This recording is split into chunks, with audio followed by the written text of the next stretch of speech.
ঠকাইছো না আমাকে তুমি সবার সামনে জানো ভাই, দিন মিস করে চাঁদ।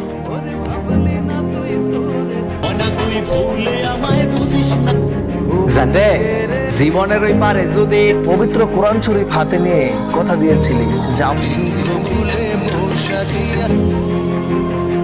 আমার সাথে প্রেমের খেলা শেষ, আমার সংসারে আগুন লাগাইয়া যদি জন্ম হতো বিধি তুমি কখন হৃদয় ভাঙার কষ্ট, হৃদয় ভাঙ বিধি তুমি কপালটা লিখলা কেমন হাতে।